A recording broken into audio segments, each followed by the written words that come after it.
I agree that the law is right. So I'm not really the one who does this thing. Rather, it is the sin that lives in me. I know that good does not live in me, that is, in my human nature.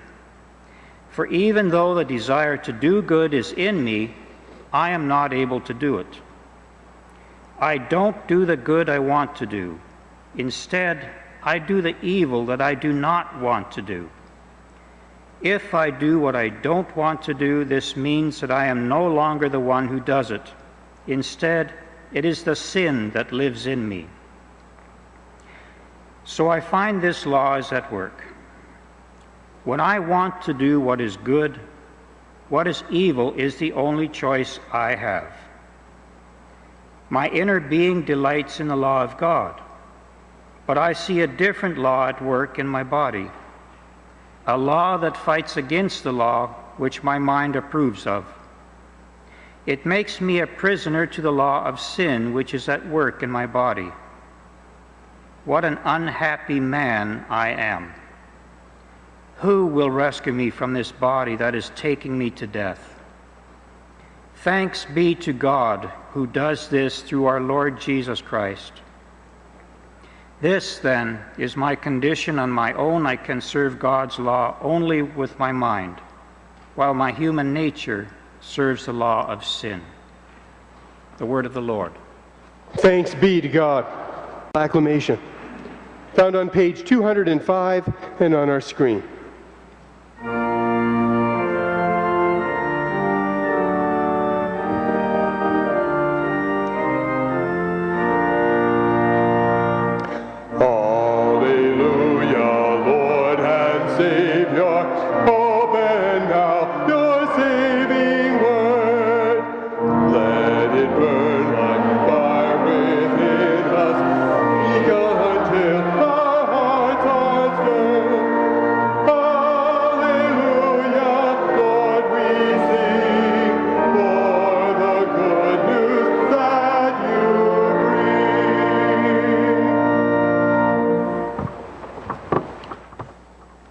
The Holy Gospel according to Matthew, the 11th chapter. Glory to you, O Lord. Now, to what can I compare the people of this day? They are like children, sitting in the marketplace. One group shouts to the other, "We played wedding music for you, but you wouldn't dance. We sang funeral songs, but you wouldn't cry. When John came, he fasted and drank no wine, and everyone said he has a demon in him. When the Son of Man came, he ate and drank, and everyone said, 'Look at this man. He is a glutton and a wine drinker, a friend of tax collectors and other outcasts.' God's wisdom, however, is shown to be true by its results." At that time, Jesus said, "Father, Lord of heaven and earth, I thank you because you have shown to the unlearned what you have hidden from the wise and learned. Yes, Father, this was how you were pleased to have it happen. My Father has given me all things. No one knows the Son except the Father, and no one knows the Father except the Son and those to whom the Son chooses to reveal him. Come to me, all of you who are tired from carrying heavy loads, and I will give you rest. Take my yoke and put it on you, and learn from me, because I am gentle and humble in spirit, and you will find rest. For the yoke I will give you is easy, and the load I will put on you is light." The Gospel of the Lord. Praise to you, O Christ. You may be seated. You from God our Father, our Lord Jesus Christ, and the Spirit of God that lives in us all. Amen. Are you tired? Are you worn out physically and mentally? I know I can sure feel that way sometimes. After the kind of winter we endured, we all seemed to be looking forward to the summer. And now it's here. But even though we're told summer is a time of relaxing and enjoying, a time to kick back, I, for one, can often feel just as busy, if not even more so, in the summer than I do during the winter. There's things to do. Got to work on the house, in the yard, in the garden. I got places to go. Great Wolf Lodge, Sauble Beach, the cottage on the lake. People to see, family reunions, university buddies. Let's go. Let's go. Those are the words I hear ringing in my ears, whether there's actually someone speaking them or I've heard it so many times it's just in my head. That there's a sense of urgency that comes with summer. After all, it's only here for a short time. Got to make the most of it. Got to get to another barbecue. Got to get down to Toronto. Let's go. Let's go. So there's a definite cost to summer. Summer and all that comes with it is not as easy or as light as all the hype tells us it is. The sweetness of warm summer breezes and sand between your toes contrasts with all those things that just have to get done. And get done now. Today's reading from Matthew's Gospel is quite a contrast to what we've been hearing Jesus say lately.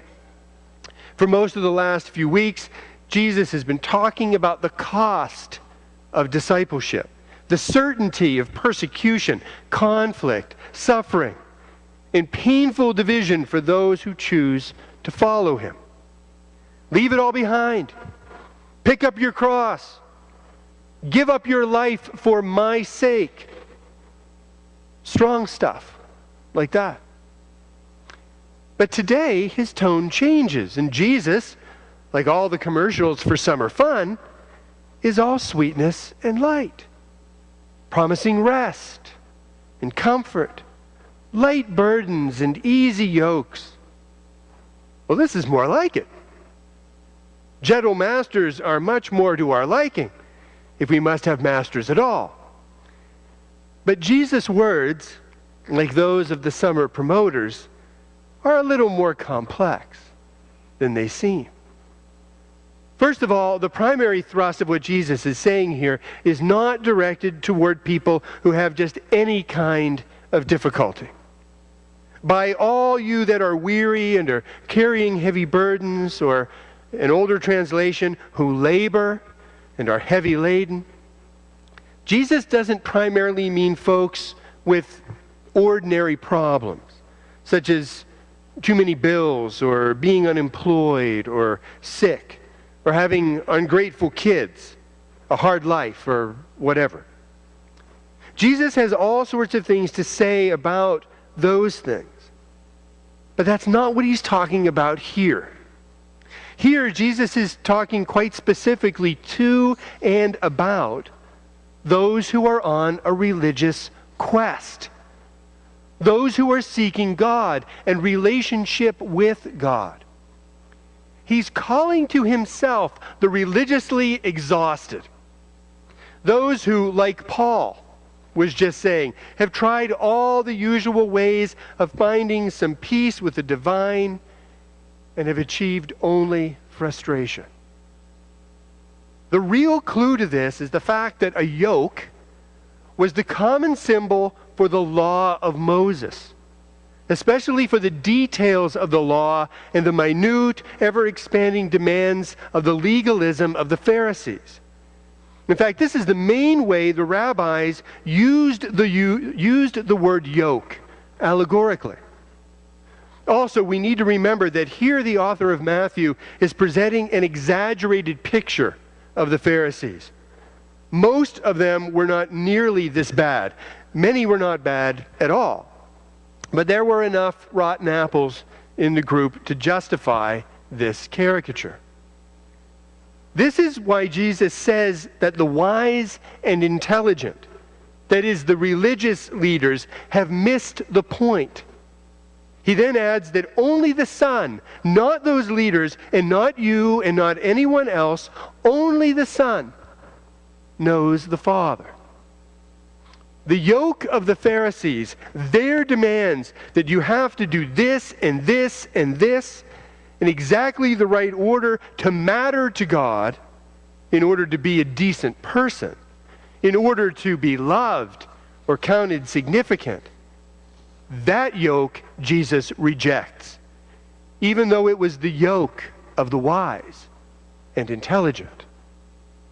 That yoke, the yoke of seeking God by keeping the rules, by doing what somebody or anybody or everybody else says is the thing to do, by trying to get it right all the time, and so living constantly in fear of getting it wrong, that yoke leads those who wear it to labor and be heavy laden. It leads to living in what Paul just called this body of death. It leads to a religion and a life of fearful obedience to a multitude of petty dictates, where the spirit is deadened and where some measure of success is more likely to lead you into self-righteousness than into the heart of God. To say to your child or a friend or your spouse or anyone really, I will only love you if you do right, is to ensure a sick and twisted relationship. It hurts everybody involved. To teach that God says this is not only terrible theology, it can also be devastating. Yet the yoke of the law at its worst did just that. Those who, like Paul, struggled under such a yoke discovered that it didn't fit, that it didn't bring them to God, that it didn't enrich their lives. Yokes like that never do. To go scurrying about with the notion that if we could only figure out the right thing to do, the right way to act, the right words to say, the right way to do the rituals, then we would be all right, is to skate on the edge of magic, as if we could somehow conjure up God's acceptance. It will only ensure frustration and exhaustion. God's presence with us and God's love for us are never the result of our actions. He's in charge. We are not. In response to all of this, Jesus says, "Come to me." Not to a new law, not to a new teaching, not to a secret interpretation or a hidden loophole, not to a book, not to a list, but to me. Come to Jesus himself. In essence, Jesus is saying, if you seek God, if you seek his love, if you seek a life that makes some sense, if you want a way of understanding the world that allows you to deal honestly with what happens and not be destroyed, if you want to be who you were created to be, if you want this, then come to me. It's a call to relationship with Jesus, and to relationship with the community that continues Jesus' life in ministry. The alternatives then and now will fail. He will not. Remember, God has taught us that all the commandments are kept by loving God and our neighbor. Such is the yoke of Christ. And since this yoke has to do with these commandments to love, the folks who seriously take that yoke